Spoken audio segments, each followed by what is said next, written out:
Bueno, hoy os traigo una historia apasionante, y es aquella del descubrimiento del Gran Cañón del Colorado. ¿Cómo se dio que un grupo de españoles, perdidos en medio de un desierto, en medio de la nada, descubrieron una de las mayores maravillas naturales de nuestro planeta?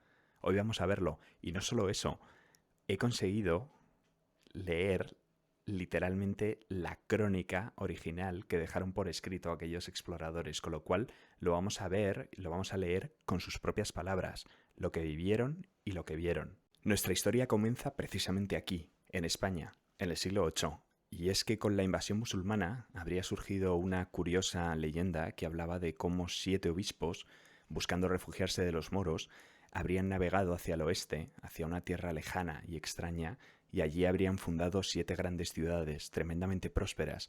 Se conocieron como las 7 ciudades de oro de Cíbola, y lo cierto es que lo que al principio era solamente una simple leyenda, empezó a tomar forma, porque en el año 1492, como bien sabéis, descubrimos América, precisamente navegando hacia el oeste, con lo cual surgió la pregunta de si aquellas leyendas de las 7 ciudades de oro de Cíbola no serían en realidad ciertas y que efectivamente estuvieran allí, esperando a ser descubiertas. Y así, lo que en un principio era una simple leyenda comenzó a tomar bastante forma. Recordad que por aquel entonces no dejaban de llegar a España noticias como aquella de la expedición de Cortés a Tenochtitlán, una ciudad tan impresionante que flotaba sobre las aguas como la mismísima Venecia, o que era igual de rica que 2 Sevillas. En el año 1528, precisamente uno de los personajes relacionados con la historia de Cortés, Pánfilo de Narváez, dirigía una expedición de exploración a la Florida que naufragó. La mayor parte de los expedicionarios falleció, pero 4 de ellos lograron salvarse. Encabezados por Alvar Núñez Cabeza de Vaca, estos 4 compañeros recorrieron las por aquel entonces ignotas tierras del sureste de los Estados Unidos y pasaron 8 años a pie, recorriendo la costa intentando sobrevivir hasta que lograron volver al actual México, donde se reencontraron con los españoles. A su regreso contaron historias fascinantes que habían oído de los indígenas, de cómo hacia el norte había grandes ciudades muy pobladas y repletas de oro. 3 años después, en 1539, el virrey de México decidió lanzar una expedición que encontrase finalmente estas fabulosas ciudades. Y lo cierto es que lo hicieron, más o menos, puesto que afirmaron haberlas visto en la lejanía brillando contra el sol. Un año después, en 1540, el virrey decidió que ya iba a rematar la jugada del todo y ordenó una nueva expedición al mando de Francisco Vázquez de Coronado, que debía no solo de ver estas ciudades, sino de llegar hasta ellas. Y lo cierto es que llegó. Coronado llegó a lo que creían que eran las 7 ciudades de oro de Cíbola, que resultaron ser poblados indígenas hechos de adobe de los pueblos Tuni en el actual Nuevo México, y que vistos desde la distancia, ese adobe iluminado por el sol les hacía reflejar la luz del sol y les hacía parecer estar hechos de oro. Pero, para su desgracia, Cíbola no era más que un humilde poblado indígena. Y alguno podría suponer, en muy buena lógica, que Coronado, habiendo llegado a Cíbola y habiendo encontrado un poblado y no la ciudad de oro que esperaba, se hubiese dado la vuelta y hubiese emprendido el viaje de regreso a México. Pero nada más lejos de la realidad. Coronado no solo siguió avanzando, de hecho su expedición se convertiría en una de las expediciones terrestres más largas de la historia de España, cubriendo unos 5.000 kilómetros y llegando al corazón de los actuales Estados Unidos, hasta Kansas. No solo eso, sino que empezó a despachar multitud de patrullas a los alrededores para cubrir mucho mejor el terreno circundante. Y aquí es donde surge la que nos interesa, que es la patrulla mandada por don García López de Cárdenas, que fueron, sin saberlo, los primeros europeos que verían con sus propios ojos el Gran Cañón del Colorado. Se nos dice literalmente cómo, estando en Cíbola, aquí se tuvo noticia de un gran río. Dio esa noticia al general, que luego despachó allá a don García López de Cárdenas con hasta 12 compañeros para ver este río.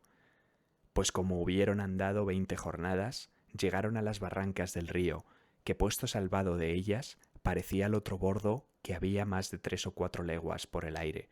He estado mirando a cuánto equivale una legua castellana, y aunque fluctúa con el tiempo, más o menos son unos 5 o 6 kilómetros. Así que tomando 5 kilómetros como referencia, 3 leguas serían 15 kilómetros y 4 20. Y lo cierto es que es una aproximación bastante acertada. He estado mirando también que el promedio de anchura del Gran Cañón del Colorado son unos 16 kilómetros, con lo cual sería prácticamente 3 leguas exactas. Y también nos hablan muchísimo del frío que tenían. Estaban en medio de un desierto y sin embargo estaban ateridos de frío, lo cual les resultaba muy llamativo. Nos dicen literalmente: esta tierra era alta y llena de pinales bajos y encorvados, frigidísima debajo del norte, que con ser en tiempo caliente no se podía vivir de frío.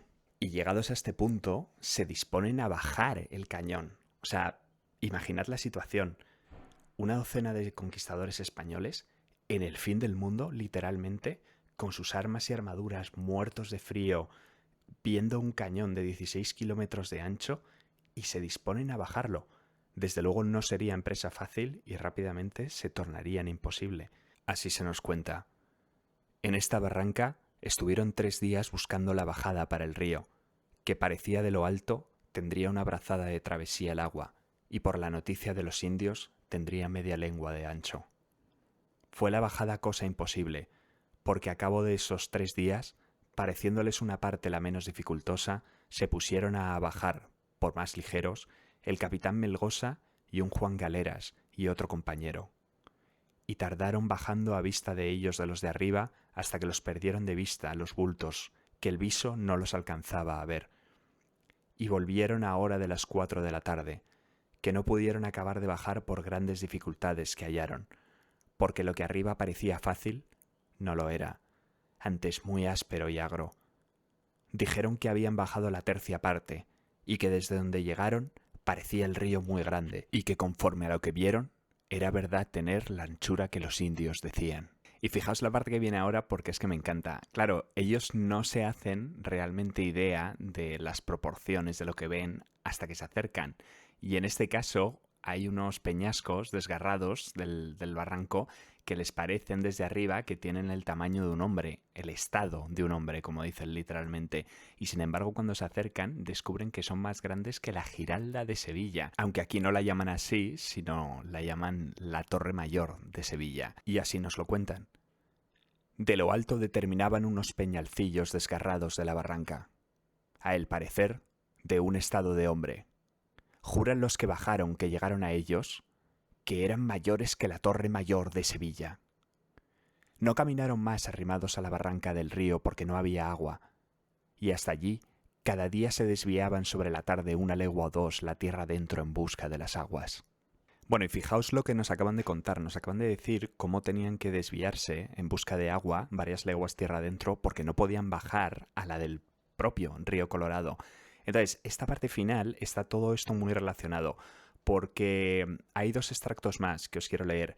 En uno nos bautizan el nombre y nos lo bautizan como Tizón, no como Colorado.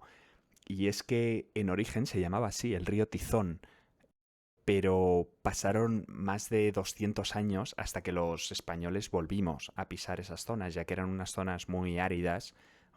Bueno, de hecho, el nombre del estado actual de Estados Unidos lo dice todo. Arizona. Pues bien, eran unas zonas muy áridas, con lo cual, pues bueno, no volvimos allí hasta pasados 200 años. Y una vez que volvimos, la nomenclatura original supongo que se habría perdido un poco en el olvido. Y a cambio nos dieron un nuevo nombre que esta vez sí permearía en la historia, que es el de Colorado. Con lo cual, la barranca del río Tizón que acabamos de leer se convertiría en el Cañón del Colorado. Dice así: este río era el del Tizón, mucho más hacia los nacimientos. Por escrito dieron cuenta a su general de lo que vieron, porque había ido con don García López un Pedro de Sotomayor, que iba por cronista del campo. Aquellos pueblos de aquella provincia quedaron de paz, que nunca más se visitaron, ni se supo, ni procuró buscar otros poblados por aquella vía. Y así termina nuestro pequeño relato de una expedición dentro de una expedición que, buscando una ciudad de oro, acabó encontrando una de las mayores maravillas naturales de nuestro planeta, el mayor cañón que existe.